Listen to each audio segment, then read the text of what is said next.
はい、皆さんこんにちは。月とスパイスの達也です。今日はフィッシュカレーの方を作っていきたいと思います。これからの時期、梅雨で、胃腸が弱くなってくる時期なので、旬の野菜を使った胃腸の働きを整えてくれるようなカレーを、魚を使って作っていきたいと思います。今日使う食材はまずこちらサバですね。特徴的なスパイスとしてフェンネルを使っていきたいと思います。フェンネルは消化を促進したり利尿発汗作用があるので、こちらも体に溜まった水分を出してくれるというような働きがあるので、今日使っていきたいと思います。それでは行ってみましょう。ではまず玉ねぎの方を切っていきたいと思います。玉ねぎ今日はですね、千切りにしていきましょう。じゃあ続けてトマトの方を切っていきます。トマトはフレッシュトマトでもいいですし、缶のトマトを使ってもどちらでも大丈夫です。はい、ではニンニクと生姜みじん切りにしていきます。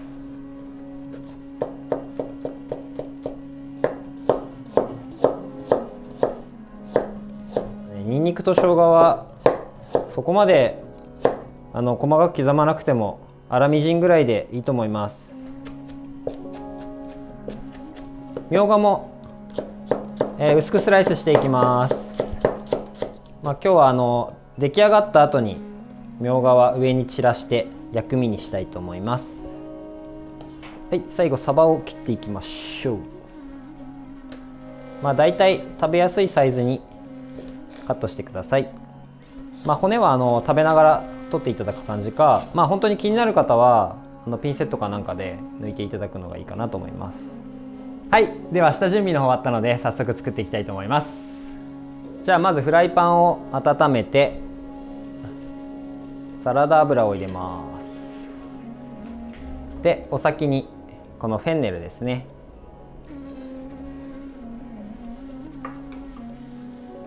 フェンネルを油に入れてちょっとシュワシュワとしてくる感じですね。で火加減は中火から弱火ぐらい。フェンネル焦げやすいので焦がさないように、こんな感じで少し香りが出てきたらここでニンニクと生姜を入れます。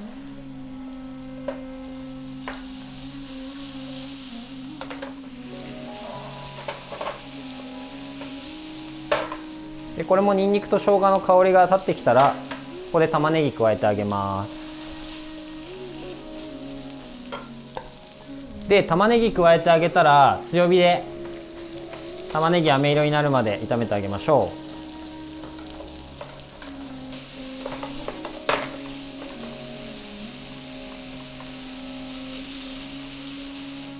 う。で玉ねぎ炒めるときは結構みんな慌てて炒めてしまいがちなんですが、割と最初の方水分出るまでは置いといても焦げないので、このままちょっと待ってあげる方が早めに飴色に炒まると思います。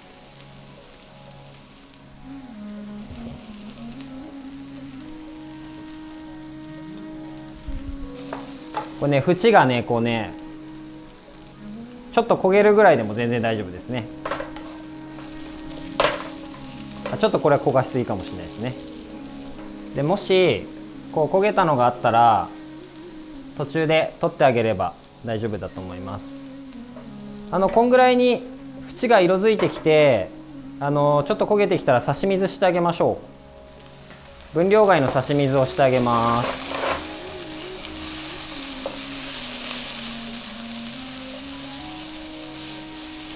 そうすることによって玉ねぎの縁にあった焦げが全体に馴染んで綺麗なきつね色になります。で火加減中火のままでトマト入れていきます。でここからまたトマトの水分が出て、玉ねぎと馴染むまで炒めていきましょう。じゃあここで、分量の半分の塩を入れていきます。塩は分けて入れることで、この野菜にしっかり塩気が染み込むので味が馴染みやすくなりますね。トマトをこうやってしっかり潰してあげて全体になじませてあげるのが大事です。はい、じゃあこんな感じでトマトと玉ねぎ馴染んだら OK だと思います。はい、今玉ねぎとトマトを炒めたところなんですけども、フィッシュカレーといえばタマリンドを使うのが特徴的なんですけど、タマリンドなかなか一般のご家庭にないので、今日はタマリンドなしでレシピで作っていきたいと思います。玉ねぎとトマト炒まったら、タマリンドの代わりに今日はお酢を加えていきたいと思います。お酢を入れたら弱火で、だいたい30秒ぐらいですかね。お酢の強い酸味が飛ぶまで炒めてあげます。はい、じゃあここでスパイスの方入れていきたいと思います。コリアンダーが大さじ2、パプリカパウダー小さじ1、フェヌグリークパウダー、これあってもなくても大丈夫です。小さじ1/2で、フェンネルですね、ホールスパイスでも使ったフェンネル、パウダーでも使います。こちらも小さじ1/2、ターメリック小さじ1/2、チリパウダー、こちらも辛さ調整してください。1/2入れます。スパイスを入れたら弱火にして焦げないように炒めます。で、だいたい30秒から1分ぐらい香りが立つまで炒めてあげましょう。はい、こんな感じになりました。じゃあスパイスを入れて炒めたところに今日の主役のサバを入れましょう。で、残りの塩です。入れて、で今日水 400cc 入れます。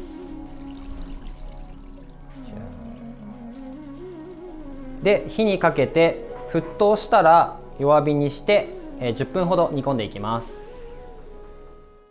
日本人は結構バターチキンカレーだったりとかが馴染みがあるので、魚のカレーってあれって思うかもしれないんですけど、インド広くて南インドはもうほぼ海に面しているので、結構魚を使ったカレーが多いです。僕が行ったケララ州のコーチンという町では朝毎日、競りがやっていて、でそこでインド人がですね、なんかこうすごい何十人の人だかりになって、なんとかなんとかなんとかって言いながら、こんな大きいザルに入った魚、小魚から大きい魚までですね、あとはイカとか、そういった何ですかね、貝だったりとか、そういったものもいろいろ競りにかけられてて、なんかすごく賑やかな景色が見れました。じゃあ10分経ったんで蓋の方開けていきます。で、かなりサバのカレーさらっとしてるので、グレイビーの方は本当に水気があってサラサラな感じになってます。はい、じゃあここから最後テンパリングの方していきたいと思います。まずサラダ油で、ここにマスタードシード1/2も入れちゃいます。で、マスタードシードは強火で弾けるまで一気に炒めてください。で、こんな感じで種が弾けるのはしょうがないです。かなり弾ける。弾けたら火を止めて鷹の爪を入れてあげます。で、少しなじませたらここでこれを入れてあげます。で、最後なじませてあげたら日本の薬味のみょうがをのせてサバのフィッシュカレーの完成です。